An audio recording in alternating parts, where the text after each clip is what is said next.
order to build a bridge on our side, we are saying that we have surrendered our sovereignty. That, I think, is something I couldn't stomach. So that is why I had to come out and make the criticisms that I made. Do you see yourself re-entering politics? There's a lot of... No, I don't want to enter politics, but I don't want to be directly involved in politics. But if people ask me for my opinion, I'm quite happy to give. So what kind of contribution do you think you can make to the country as well as the party? Well, perhaps people might want to ask me about my experience and things like that. As a matter of fact, many other countries invite me and ask me to tell them about how Malaysia managed to industrialize from an agricultural country to become an industrialized country. And apparently, they think that I have something that I could impart, which would be useful to them. But here in Malaysia, of course, up to this point, my opinions are not required at all. But your influence is still there. Given the recent spat between you and the Prime Minister, do you think there has been a split within the party? Has it contributed to the feelings within the party? Well, I think the party feels very unhappy in that they are not allowed to hear me at all. They want to hear what I have to say. Then they can make judgment, but they are not allowed to speak to me. They are not allowed to hold any meetings where they can invite me.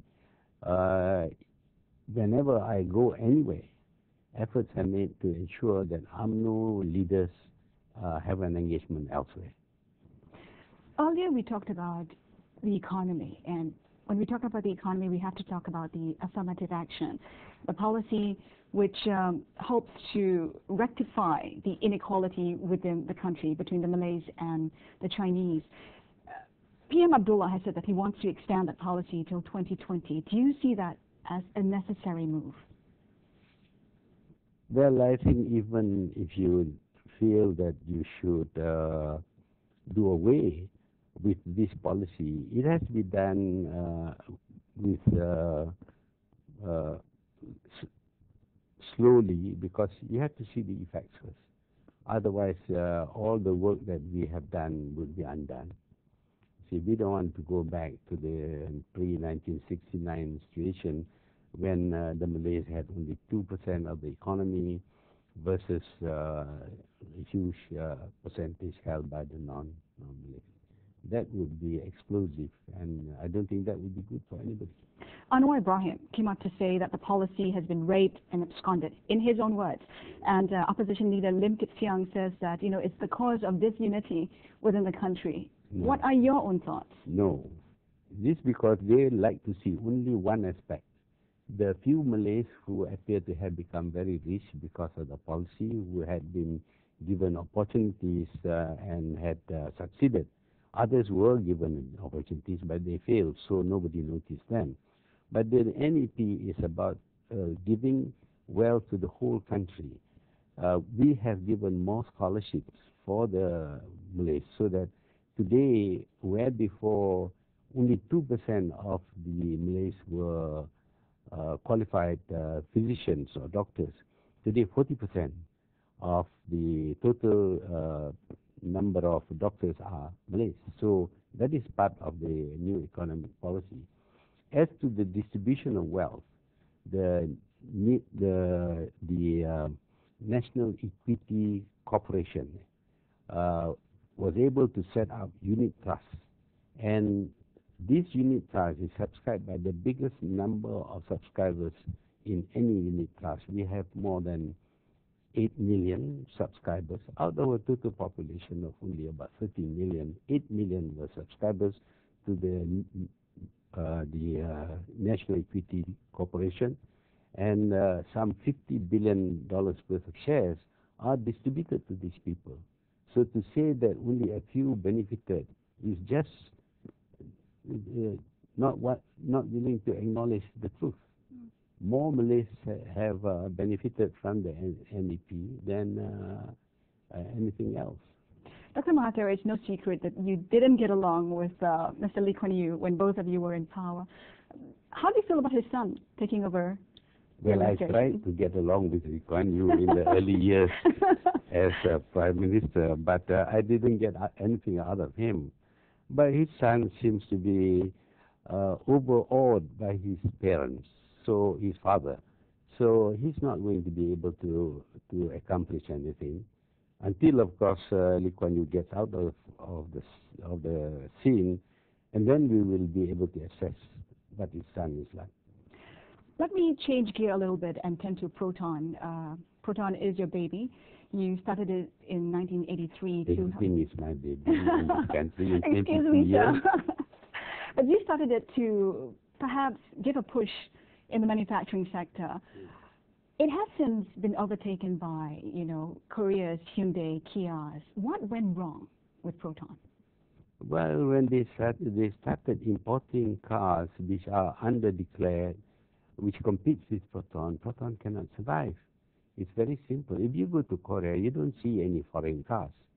They have ways and means of ensuring that foreign cars do not compete with their cars in their country. It's the same in Japan. Here we try to do the same in order to boost our local economy and local effort to build cars, and we need it much more than others. The Ministry of International Trade and Industry decided to give thousands of permits to their friends in order to import a huge number of cars which were underdeclared and were sold at a price competing with Proton. That is why Proton cannot sell. But when you speak to investors, they say that what Proton needs to do now is to get a foreign partner, a partner that can provide technology, a partner that can take Proton to markets like China, India. Is that the answer? Yes, that is the answer. We were working with Volkswagen, and we have nearly completed the relations with Volkswagen. We would be manufacturing Volkswagen's cars here and also using Volkswagen technology here. But the new management wants to work with China and India, thinking that they can enter this market that way. But I don't think they are going to get very far because, pardon my saying so, I don't think China and India have superior technology. In fact, they wanted us to build our car in India. So having said that, and the fact that the Volkswagen deal has fallen through, who are the likely partners? Who are the good partners that you think Proton should tie up with so that it can, move to the next level? Well, you have to find a company that has the technology. Most of these are either German or Japanese. But if you merely make an arrangement in order to get the platforms from some company, that is not transfer of technology. That's buying platform. That's what they intend to do now, and that is not going to do any good for Proton at all. So any names at all that comes to mind of companies that you'd like to see Proton tie up with? I still think that Volkswagen is still the best, and I think Volkswagen is still willing. But for some unknown reason, despite my initial intervention, they seem to be not keen at all to have anything to do with Volkswagen. Is it the fact that Volkswagen may want a bigger stake than they're willing to give? No, I don't think that is a problem. We have talked to Volkswagen. They don't want to control Proton, but they want to work together with Proton because Volkswagen is competing with the other brake makes here, and they need a local partner. Dr. Mahathir, finally, you're in power for 22 years. Looking at the country now, looking at where it is right now, do you feel like your dreams are coming true, are being fulfilled? Well, lots of people say that we have made tremendous progress in that 22 years. But I must admit that it's not all my contribution. The previous prime ministers did their bits too. I simply embellish what they have done.